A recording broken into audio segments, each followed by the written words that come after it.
The Marty and Laura Show is brought to you by Veterinary Village. With locations throughout Wisconsin, Veterinary Village is dedicated to enhancing the quality of animal and human lives today and into the future. Welcome to the Marty and Laura Show. We are so excited that you're here, and it's the holidays, and we're all just kind of free-forming, right? You know, that time between Christmas and New Year's. When it's kind of like you're at the airport, like, is it day? Is it night? Are we drinking? Are we not? Who knows? You know, like that. So we don't even know what day it is, much less what time of the day it is. No idea. It's all that whole week from Christmas to New Year. Definitely just a blur. So here we are in the blur, and so we thought it would be perfect timing to bring you. How you doing, Marty? Are you ready? I'm bring great. you I'm a ready. topic about zebras. So now you have to explain why we're talking about zebras, Marty. So there's a standing line in medicine, human and veterinary. When you hear hoofbeats, you should look for horses, not for zebras. Meaning, if you are presenting to your physician or your veterinarian with a condition, the first thing your veterinarian or physician should think about are the most common disorders that cause the syndrome that you're discussing. Right. But if they go through the whole list of differentials and they've been down the list of it could be this, and they still haven't come up with a solution, then we start to look for zebras. A zebra meaning an unusual disorder or presentation for a condition, a medical condition that needs to be diagnosed and managed, because otherwise you kind of be in trouble. And there are many zebras, but we're going to talk about just a handful of them today. A couple of them for cats, a couple of them for dogs, just to give you something. Now, if you go to your veterinarian with this on your list, please don't look at them if they're kind of looking you back like you might be Crazy. little off the rails here. But there are definitely zebras that we see, and many of these, I've got 9 things on my list. Many of these, 7 of them are things that I've diagnosed. So it is not unheard of. Right. Well, and just because they're zebras, right? They're zebras because they're unusual, not because they're extinct. Right. Okay. Right. Zebras are not extinct. Exactly. And in Africa, they're pretty common. There you But here go. in the U.S., they're not. So when you hear hoofbeats, you look for horses, not for zebras. But we're going to talk about some zebras. So let's start with cats. Let's do the 2 cat zebras. Okay. Like what is my cat experiencing? What should it be? And when it's not that, what could it be? Sure. So we'll start with a saddle thrombus, which isn't extremely rare, but I want to start with something that might actually be something that could happen. A saddle thrombus is when a cat has an underlying heart problem and it throws a blood clot that lodges in the bifurcation of the blood vessels to the back legs. So where the aorta splits to go to the femoral arteries, there's this blood clot, and for some reason, that's where they tend to lodge in cats. So they're not something that we see in dogs, but we do in cats with an underlying heart problem. And you may not have any awareness that the cat has a heart issue until you look at your cat and your cat is able to walk on their front end. They're alert, they're awake, they can use their front legs, but their back legs are painful, unable to use them, and their feet and toenails are cold and gray. And if you feel up in their inguinal region, up in the groin, to feel for a pulse, you can't feel one because that blood clot has formed there. And that will be the presentation. We probably see, I don't know, maybe one of these a year. So it's not super common, but it's certainly something that I've seen enough times to say we know exists. So it's not a complete off the wall, crazy, you'll never see this kind of thing. But the cats are painful. It's a very serious condition. They need immediate attention. Most of them unfortunately don't survive because it is the underlying heart problem and the blood clot that lead to the loss of blood flow to the back legs. And the underlying heart problem, of course, isn't something that's easy to resolve. So unfortunately, that's what it looks like. I've had one that came in, it looked like it had fallen down a flight of stairs, and indeed it might have. It might have started down the stairs, and the clot formed. That actually belonged to a veterinarian. The clot probably formed and dislodged from the heart and into the back legs and the cat tumbled down the stairs, Mm. but you can see them in other conditions as well. So they'll look almost like they've had trauma because they're painful Hmm. and they can't use their back end. So it'll almost look like they've broken their back or broken their pelvis, but they don't have any blood flow to their back legs. And their feet are cold. Their toenails are not the normal pink color. If you compare their front toenails to their back toenails, you can see a difference on those white colored toenails. And it's a pretty distinct diagnosis. So if it's a really young veterinarian, maybe they haven't seen one. If you're a pet owner, you probably haven't seen one of these. And they're most common, this is the most interesting part about this zebra, is they're most common in black cats. I know. Why is that? They think it has something to do with the melanin in the coat, stress levels, how they handle their heart disease, that kind of thing. But it's most common in black cats. Wild. I know. Wild. Oh, okay. That's a zebra, all right. So, Yep. okay. Here we go. Black cats that can't walk on their rear, you should look for this blood clot. Wild. Yeah. Next up on the kitty zebras. Next on the kitty zebras is something that's really bizarre, but not nearly as not nearly as scary because it's not life threatening. It's Okay. called a rodent ulcer, rodent like rat, like mice and rats. And I think it got the name because of the appearance of it on the cat. It's almost always under the upper lip, like right underneath it, and the cats will come in with their lip kind of sticking out like this. And if you flip the lip open, you'll see this ulcerated lesion. It's usually symmetrical, but it can be more on one side than the other. It's actually an eosinophilic granuloma, so it's some kind of allergic reaction or immune reaction to something. And we call it rodent ulcers because people used to think that the cats would get it from like biting Right. mice or the mice Right. biting them. Right. Something. That's what I thought. But it's not. It just spontaneously happens. And we had one of these not too long ago in the practice. I walked in the exam room. I took one look at the cat and went, "Oh yeah, rodent ulcer. Okay." So that's kind of the slang word for it. It's really an eosinophilic granuloma, and they can occur on other parts of the body, but they have this very characteristic look when they're on the lip.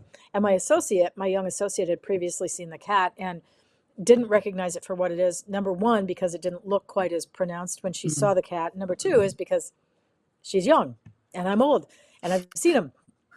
So, and again, because it's an eosinophilic granuloma that is related to the immune system, they tend to respond to anti-inflammatories like steroids. Cats don't die from these. They can become affected with them in multiple locations, but typically they're just right here. And like I said, the cat just all of a sudden you look at it one day and it's just doing this. It's really kind of weird looking. So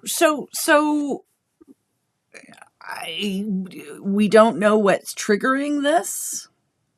It's some kind of an immune response is the best answer that I can give you. Wow. Wow. But Okay. the immune system does funky things. Yeah, and so we see Welcome to someone who has Yeah. many immune disorders. So I Yeah. feel that. Yeah, so cats can get them in other places. Cats can have other kind of lesions that are similar to this, but that's kind of that interesting one. So if you want to Google it and just put in images of cats with rodent ulcers, you will find literally hundreds of pictures that come up on Google Wow. when you look that up. Wow. Okay. Those are some pretty great zebras. Now, I'm not a cat person, so a lot shocks me when it comes to cats. Like, I don't know. So let's talk about some dog ones. What are some dog Okay. zebras? I know you diagnosed one for me many years ago, so I know over the phone you diagnosed, so I know that this is a thing. You lead off. Well, in that one, it was a litter of baby puppies. And I had two baby puppies that were having some pretty severe neurological symptoms. And I thought they were both puppies. It had been a very hard whelping. I thought they were puppies who had brain damage, basically. Oxygen deprivation. Right. Oxygen deprivation, and that we were going to have to euthanize them because they weren't going to come around. And I was very sad and upset. Of course, and it was during COVID, and I couldn't get my regular veterinarian to come and do it, in the time I wanted her to. And so I talked to Marty on the telephone and told her what was going on. And she said, well, I think it's this zebra thing. And it was toxoplasmosis, which is um, from eating cat poopy, correct? Yes? Yeah, it could have been toxo or neosporum.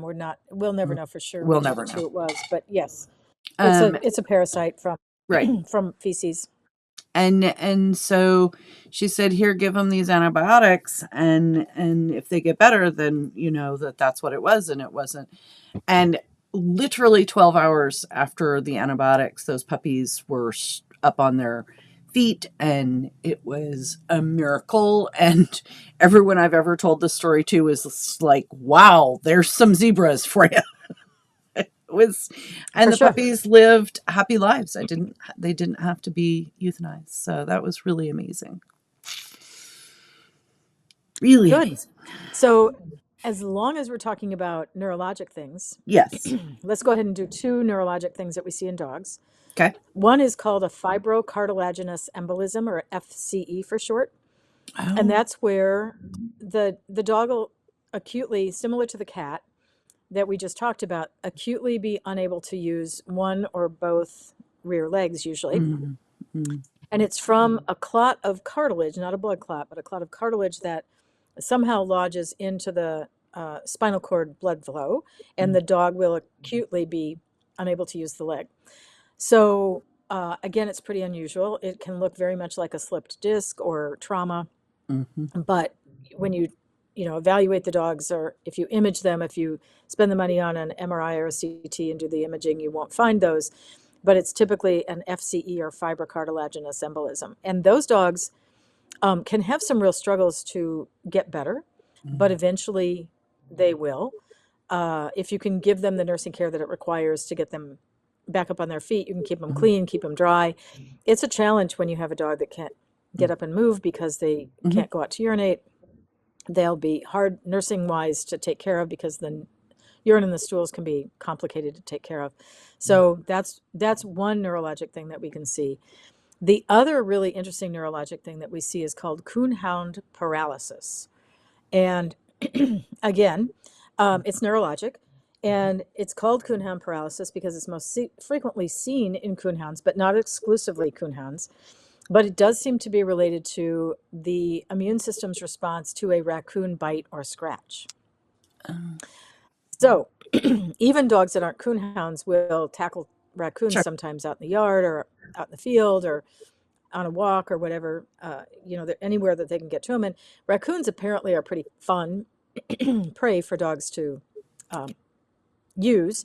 Yeah. So they will get bitten and scratched, and the dog will start off with an inability to use the back legs, Mm, which will then progress up the spinal cord to the front legs. mm, And so the dog is essentially like flat out down, and they can be down for 4, 6, 8 weeks at a time. mm, And again, it's really a lot of intense nursing care and a lot of supportive care. Make sure they don't get a bladder infection, make sure they empty their bladder, make sure you keep their right. skin clean and dry, carry them outside, carry them inside, all this stuff. I took care of one when I was a vet student, and I would take the dog out on a gurney and put him Mm, out in the yard because it was nice. It was spring, it was Iowa. So I'd take the dog out and we'd hang out outside the vet school on the lawn just because the dog needed some fresh air. And so I'd hang out there and people would come by and they go, "Oh my gosh, like what a good dog," because he wouldn't get up. Well, he was paralyzed, so he couldn't get up. They all thought I gosh. had this really amazing trained dog. I'm like, "Yeah, isn't he great? He's really good." That's He was paralyzed, terrible. but eventually he recovered, and I've had a number of them happen to us here in Wisconsin. Mostly they're the coonhound hunters, the people who Mm, hunt raccoon and bear and all those things, but not exclusively. One of them was a German Shepherd, and he had the same condition 3 times in his life. And I finally looked, he lived on one of my husband's dairy farmers' farms. He was his farm dog. He was his German Shepherd. And there were raccoons that would live in the oh yeah. rafters of the barn, and he would go up and tackle the raccoons. Like I said, apparently that's fun to do. I don't find it to be enjoyable, but the dog apparently did. And every time he got this coonhound paralysis, it took him longer and longer to recover. And I finally looked at the farmer and I said, really seriously, you got to stop him from doing this because the next time he may not make a recovery. So please find another way to get rid of the raccoons in your barn because this Oh, is dangerous for poor oh Luke. Poor Luke had this gosh. happen to him multiple times. So that's another one of those really bizarre things. And like I said, it doesn't start like the dog isn't suddenly just down on all four. It starts off in the rear and it progressively gets worse. And so it can look like a slip disc with Right. the spinal cord deteriorating because of the pressure of the disc. It can certainly happen from things other than a slip disc, but the dog will come in typically with scratches or bites on their front legs or their face or something. And so you kind of look at them and go, okay, wait a minute here. Is there a raccoon in this dog's history? And they go, yeah, as a matter of fact. So Oh my. make sure if you go to your veterinarian with any of these conditions that you give them a complete history. Your vet isn't there to judge you. Your vet is there to make a diagnosis. It's right up there with, don't tell Dr. Greer that my dog got into my gummies or got into my marijuana stash. If you're not honest with us, we can't really help you. So if there's Right. been a raccoon in your dog's history, share that information. If there's been a relative of your, dog that's had any of these conditions, because we're going to talk about MMM next, that can have a genetic component to it. So if we aren't giving complete histories to our veterinarians, Yeah. they're not going to get the information we need. Well, and I So think that's those are two. one of the reasons that buying your dog from, right, a responsible purebred breeder, they know those histories. And if your dog has one of these zebras pop up, you can call your breeder and say, "Hey, is there any history of anything like this?" And your breeder can give you that information to share with your veterinarian. Right, and that's really valuable information for them to Mhm. have. Doggett simplifies the puppy buying journey by connecting families with the perfect breed and responsible, health verified breeders. They are the only breeder marketplace that verifies health clearances and responsible breeding practices. Through their personalized puppy matcher tool and matchmaker services, they educate and guide buyers every step of the way, ensuring a seamless process and a perfect match for their lifestyle. From initial breed consultation to introductions with top breeders, Doggett makes responsible puppy ownership easy and stress-free. So the next one is masticatory myositis. Are you familiar with this one? No, the other two I've Man, heard. This you've one heard is of? Sure. So masticatory myositis is when the muscles of the skull become acutely inflamed. And those are the muscles that the dog can open and close their mouth with and chew with. And so they'll come in sometimes initially with some swelling of their temporal muscles, the ones on their forehead. So they'll come in with swelling and the dog unable to open their mouth all the way and painful. So they'll open their mouth a little ways, but they can't, as it scars, they can't open their mouth fully. That does have a genetic component to it. It's more common in the northern breeds of dogs. There is a blood test for this one. There aren't blood tests for the other things that we've talked about, but this one has a blood test, and it's run at the UC San Diego campus, the Comparative Neuromuscular Lab, run out there, and it's in La Jolla, and you ask for the Okay. 2M test. And it's a blood test, so it has to go off, it has to be Mhm. run, it takes a few days to get it back. But those dogs initially will be painful and swollen, and then as the swelling goes down, then the muscles will scar. And many of these dogs will go for months and months without being able to fully open their mouths. And then eventually, instead of swelling of those muscles, they'll start to sink in, and the dog will have kind of a caved in look to their head. Now, we can see those caved in looks also as dogs age because they don't always age as gracefully as we'd like them to, so they lose some of their muscle tone.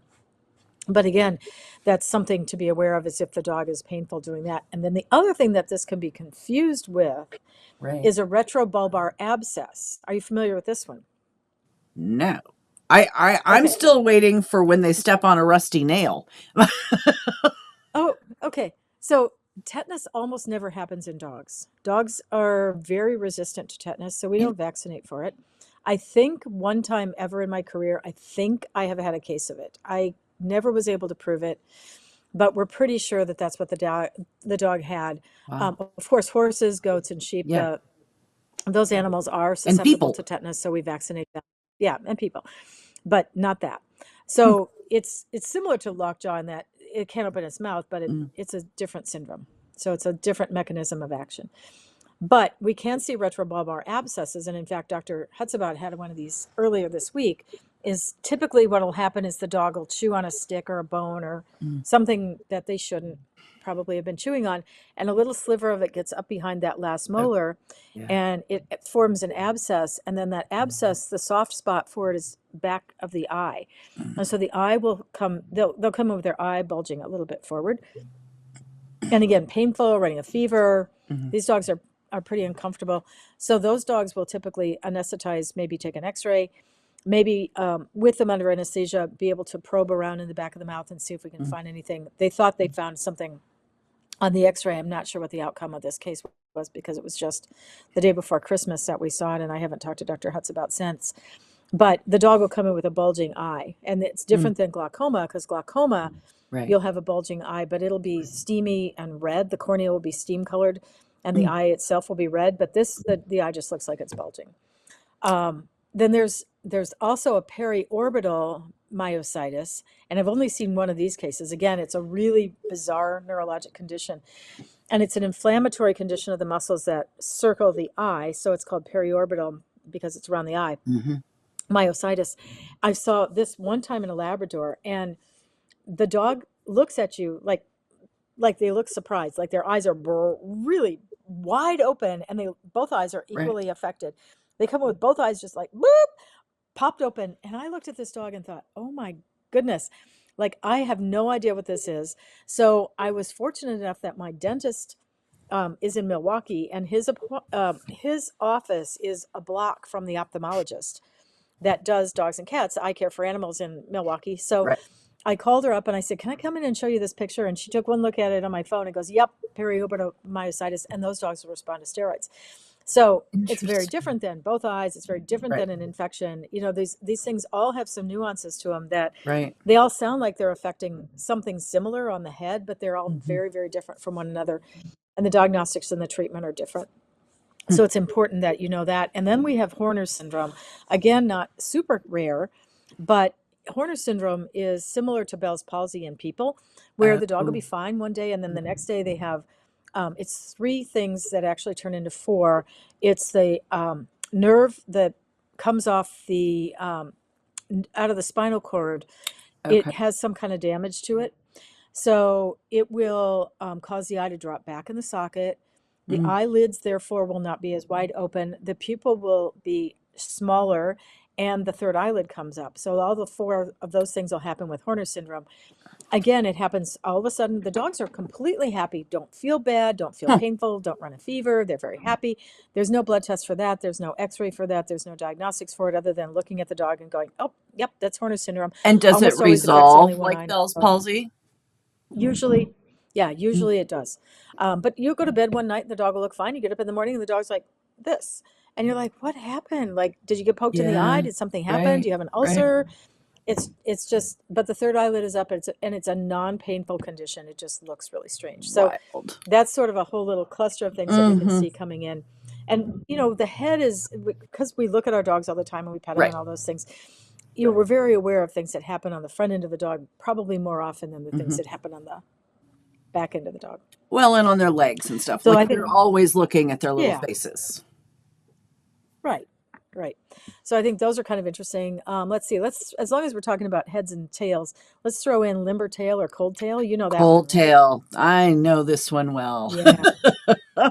Okay, And do you go have, for I it. still want to know if anybody has any reason why this happens. I was a professional handler, right? So I showed a lot of dogs, and the worst one were the Akitas. Like you'd give them their bath, they'd be fine. You'd give them their bath, you'd dry them, and for whatever reason, and if your Akita doesn't put its tail up, it's disqualified from the ring. So this is a problem. Mhm. For sure. So Mostly we see it after swimming, but we can see it after bathing. I know you After can see it swimming, I after have a, bathing. yeah, I have a better explanation for swimming than bathing. After swimming, and it's almost always Labradors, and I think Labradors use their tail as a rudder differently than Mm. other animals do. And so I think most of the time on those that they've pulled a muscle or a pair of muscles underneath their tail from ruddering around in the water, because when you feel Mm. them underneath the Mm. tail, that muscle is swollen and painful, and the dogs Mm. will not raise their tail.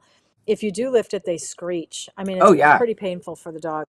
horribly Yeah, and painful. it typically within 2 or 3 days of anti-inflammatories, Metacam, Rimadyl, steroids, anti-inflammatories. Please do not give ibuprofen to your dogs. Please do not give Tylenol to your dogs. Do not give anything to your dog without your veterinarian's permission. But typically those dogs will be better pretty quickly. But we call it cold tail, limber tail. Mm-hmm. There's a number of different Mm-hmm. terms for it. Dead tail. I hardly ever see it in, I mean, golden retrievers, they swim too, but we just don't see it. I think it has to I've do with the seen it. feathering and I've seen it in how thick that Goldens. tail I've is. seen it in Akitas. I've even seen it in Wirehurst. Yeah, It's I don't know. I always just assumed it was like a muscle cramp. You know what I'm saying? mhm, But I I don't think know. so. I don't know. But why the bathing? I can understand swimming if you're using those Because muscles, think but I think can't of understand yeah, bathing. I don't know. Cold water. Because I mean, if you're at the dog show, sometimes you don't have the luxury of a Oh, warm bath, right? sometimes. What do you mean sometimes? That's like a Most of the lot. time, unless you have the Mhm. luxury of taking your dog to the Purina show complex in outside of St. Ah, Louis that where has the, lovely heated bathing yes, tubs. Most of the time, if you have to give your dog a bath or fluff it up or whatever you're going to do, it's like a hose pipe and the water is coming from the ground, so it's not warm mhm. necessarily. Nope, pretty chilly. So Mm, yeah, those are really not that unusual. But if you have never seen it before, we have yeah, people that come in and scary. they're pretty hysterical. Yeah, they are scared, and so they'll come in and they'll instantly want an appointment. And so, Yep, sometimes you just have to realize, oh yeah, I think I heard about that on the Marty and Laura show. I think I can relax yep, about it. yep, All right, then absolutely. we have another cardiac thing. I think we should hit that before we hit the Oh last yeah, two. The cardiac thing is right atrial tumor, and it's typically a hemangiosarcoma. So you all know, you know what hemangiosarcomas are. yeah, It's the tumor that forms in the blood vessels, most often on the spleen. hmm And those dogs will come in with sometimes acutely weakened. They'll collapse out in the yard. They'll collapse going down up or down the stairs. hmm Some of them you'll find them by the time you come home and you find them they're already deceased. It happens very, very suddenly. If they have a splenic tumor that bleeds out acutely, yeah. but there is a form of it that can develop in the right atrium of the heart. And it's almost always the right atrium. And the Interesting. atrium of the heart is, remember, the heart has 4 chambers, 2 atria and 2 ventricles. So remember your biology. And so the right atrium of the heart, because this is a vascular tumor in the spleen, it also can be in the blood vessels of Right. the heart chamber of the heart. And so the dog will have a tumor in there, and then that tumor will start to leak blood, like it will if it's a hemangiosarcoma in the spleen. Mm. And the blood will leak into the pericardial sac. So the heart is surrounded by this very dense tissue called the pericardium, and the blood will leak out. And every time the heart beats, a little bit more bleeds out, and then the heart can't expand Mm. because it's being compressed by the blood that's leaking into this pericardial sac. And so the dogs will come in pretty suddenly in heart failure. And unfortunately, even with aspiration of the fluid, the blood out from there, or doing a little window in the pericardial sac, most of those dogs don't have a long-term survival. Mm-mm. So those are usually pretty acute and pretty serious. Probably the most famous one of these was on the Super Bowl a few years ago. WeatherTech, the company that makes the floor mats, the Right. U.S. made Yeah. floor mats in Chicago, Yeah. they had their own personal dog. The people who own the company had their own personal dog that had this pericardial effusion and a right atrial tumor. And they took him to the University of Wisconsin, and Wisconsin was able to treat him and keep him going for about 6 months. Wow. But they put an ad on the Super Bowl, and I have to give them a call out because this was absolutely amazing. They spent however much a Super Bowl ad costs, $1 million or whatever it is. They spent that much money to advertise the cancer center at the University of Wisconsin Oh, because they were so mhm. impressed with the level of care that their dog received Right. at UW. So they've got a great cancer center there. I hope you never, those of you in the area, I hope you never need to know it. I hope you never need to use it, but be aware of that. And yes, the dog still succumbed to his disease, but they were able to buy him some pretty good quality of life time. So again, it's more common to see it just in the spleen, but it can also happen in the heart. And when my radiologist comes to the practice and ultrasounds the spleen, she always puts the probe on the chest as well Mm. to take a look to see if there's a tumor up there. So I think it's important that Wow. that's the case, that if you do have a dog with hemangiosarcoma, that you know that there may be other ramifications beyond just what's happening in the abdomen. Yeah. Pretty serious stuff. Yeah. That's hemangio is just It's a everybody. pretty nasty disease. Having And lost unfortunately, a number of dogs to it over the years, hemangio is just really one of my least it's favorite it's things. bad. And they've worked and worked and worked to find a cure for it. There is a Mm. drug treatment that slows it. It's called propranolol. It's actually a cardiac Mm. drug. And Yabi Mariano, who's been doing the research at University of Minnesota, has got a protocol for adding propranolol to the treatment protocol of these dogs. It's not Wow. going to save their life, but it does seem to slow their progression of disease. So again, it's not an expensive drug. It is something your veterinarian has to prescribe. But if you have a dog that has hemangiosarc and it's not operable, then it is something to consider as one of your treatment options to Yeah. buy yourself some time. Well, and that's if you catch it before it's already burst. I mean, Right. Well, in December, this month, I had 4 dogs come through the door with splenic tumors in the same 10-day period of time. So they're not uncommon. Yep. One of them had already metastasized very extensively. One of them was an elderly dog, and they opted not to do anything. 2 of them went to surgery, and one came back a hematoma, and not a hemangiosarcoma, but it was a bleeding mass on the spleen. And the other came back with a disorder I've never even heard of, but it's supposed to be localized to the spleen, and splenectomy is supposed to be curative. So every mass on the spleen isn't necessarily a death sentence, but most of the time it is. Yeah. The 4th one, the one I just mentioned that came back something I'd never heard of before, was kind of interesting because she was in for a different condition, and I just had her on the ultrasound table. And every time I put a dog on my ultrasound table, I take a good look at the spleen because it's right there in front of me. If I'm looking at the bladder, I'm trying to find out if they have a bladder stone. I'm going to just buzz back and take a look at the spleen. And this was a dog that has some neurologic disorders, so she was not real happy about being on the table because she got dizzy. It wasn't her fault. She would get dizzy because of the position we put her in. So I went back into the exam room and I talked to the client. And they, after much debate, decided to take her to surgery. And she is recovered and doing really, really well.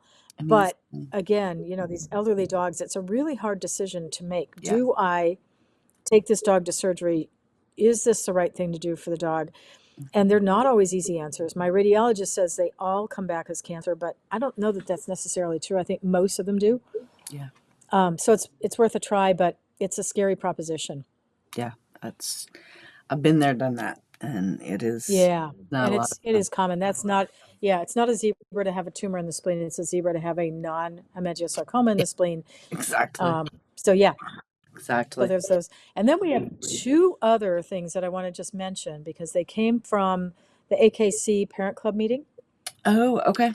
One of them, Dr. Dan Needle at New Hampshire, the veterinary diagnostic lab at New Hampshire's lab, has determined that the 2023 mystery respiratory disease that we saw in dogs, we thought it maybe was influenza or some other disorder. He presented at the AKC Parent Club meeting, and they believe that what they have found is a mycoplasma that has not previously been reported in dogs that typically will respond to doxycycline. It causes a respiratory disease condition similar to kennel cough. Kennel cough is sort of a garbage can diagnosis, and it's not rare. Kennel cough is pretty common, but it just means your dog has a virus or a bacterial infection, which could be one of 12 or 14 different organisms. But they believe this mystery disease that was seen in 2023 is probably a mycoplasma that has yet to be named. I'm guessing he's going to name it after himself. I think he should. But it's Dr. Dan Needle, no S on the end, Dr. Dan Needle, and he is still looking for samples of dogs that have respiratory disease that aren't responding to their treatment. So his recommendation is if you go to the vet with respiratory disease, ask them to swab the dog's throat, their pharynx, save the culture swab for about a week. And if a week into treatment the dog is still not better, that he wants those samples sent to the New Hampshire lab. It's the CoLab, COLAB lab. So that's something for people to be aware of, that if they have this mystery cough, that all of a sudden a bunch of dogs, and at this time of year, people have boarded their dogs, they've groomed their dogs, all these dogs have been in contact with each other. We're likely to see an outbreak at this time of year. So be aware that that is something to take a look at. So you can Google Dr. Dan Needle, CoLab, New Hampshire, bring up his contact information. Please have your veterinarian contact him. He doesn't want to hear from people that aren't veterinarians because they need to have that communication to make sure that this sample gets sent to them correctly. And then the other thing was a liver fluke that was discussed, and I had never even heard of this thing. It's called Heterobilharzia americana. and it's a liver fluke mostly seen in the Colorado River Valley. So Colorado, Texas, that area where the Mhm. Colorado River drains Mhm. into. It's a liver fluke that causes some really odd GI signs. But what's most unique about it is when you X-ray or ultrasound the dog, the entire intestinal tract lights up like a Christmas tree in a way that no other organism has ever been determined to do that. So again, if you are having GI problems with your dog and your vet images the dog and goes, huh, I don't know what this is, it's probably because they don't know what it is, because it's a pretty rare liver fluke. But it Wild. does exist in the United States. It does happen in certain parts of the country. So if you've been traveling in that area or you live in that area and you have a dog with GI disease and these symptoms that show up, you can take a look, and it's Heterobilharzia americana. So you can very easily Google that, Yeah, right? sure. Y'all just spell that. Come on, double dog dare you. I've got it written down. I could. Great. We'll have it in So the show if notes, it guys. happens, right, if it happens, then again, that's something to take a look at. Ask your veterinarian to test for it. It is not routinely tested for on fecal exams. It can be really difficult to chase down. It can be a little bit tricky to diagnose and treat. But if that's what you've got going on and your veterinarian is scratching their head because it's a zebra, then you can pipe up and say, well, maybe we could talk about if it would be this. So please don't go in with a giant stack of things printed off of Dr. Google to your veterinary clinic and say, the Marty and Laura show said I should do this because I'll be in big trouble with your vet. But if you are seeing some of these things, I mean, it's never a bad conversation to have with a client about what they have come up with for some ideas. But please don't overstep, because your vet does not want you thinking that Dr. Google is smarter than they are, No. because right now it's not. Now, at some point, AI is probably going to eclipse what we can do. But for right now, we're not there Crazy. yet. So make sure you know that your veterinarian is still the ultimate expert and the ultimate decision maker. But it's never a bad idea to say, we were at the Colorado River and my dog has symptoms that could fit with this. Or my dog was boarding and the respiratory disease isn't getting better, or some Right. of these things. So at least, entertain the conversation, but please do not go in with a giant pile of paperwork and blame me for it, because I don't want to have your veterinarian calling me saying, Dr. You Reader, know, you need to always stop. remember the Marty and Laura show does not replace regular veterinary care. No, it sure doesn't. And nobody can do it over the phone exclusively. It has to be, you have to have a certain amount of in-person insight. But it is kind of helpful to have some of this information, because it's just there are zebras out there. So, Yep. and I'm just going to throw this in, because one of my very favorite books has nothing to do with being a doctor, even though it sounds like it does, and it's called How Doctors Think. And it is not written for doctors. Right. It is written for patient advocates. And that may be yourself for yourself, Mhm. or that may be yourself for a family member or a friend. But I'm going to tell you, it's written by Jerome Groopman, and it is one of my favorite all-time books. I've read it multiple times. I've given away at least a dozen copies. And it's a really important book for how medical oversights happen, not mistakes as much as just how things don't always get a linear diagnosis. Gene Dodds always says, don't believe in coincidences. And I think that's a pretty accurate assessment, is that if one thing happened, then the next thing happened, you probably should at least look at if there's a correlation with it. But How Doctors Think is an amazing book. If you have anybody that you're caring for that you need to be an advocate Okay. for, please get the book. Please read it before you need it. It is an incredible read, and it helps you understand how physicians and veterinarians have to work through the algorithm in their brain, which will eventually be replaced by the algorithm of Google. But that doesn't mean that AI is going to replace us, and that doesn't mean AI No. is always going to be right. So just keep in mind that that's going to be the case for a lot of people, is that be sure you are sharing the right information with your veterinarian and not going in with a predetermined diagnosis. Yeah, absolutely. All right, you guys. That's a lot of zebras to fit into one It is. show. It's like a herd of zebras. And I love zebras. We have here by me the wildlife safari where you can actually see real zebras. It's fantastic. But this is a little bit different. So hope you enjoyed hearing about all the things that it might be and that are not what you thought it was. So thank you, Marty. Bye. Everybody have a great week. We'll talk to you next time. Thank you for joining us on the Marty and Laura Show. We're excited to bring you these unique, fun, fact-based conversations about pet health. We hope you'll join us on social. Stop by the website to sign up for an extra tip of the week for your pet. While you're at it, do us a favor, please, and leave a review wherever you find your podcasts. The Marty and Laura Show is produced by Pure Dog Talk, Inc. Sound design and editing by Premium Audio Services.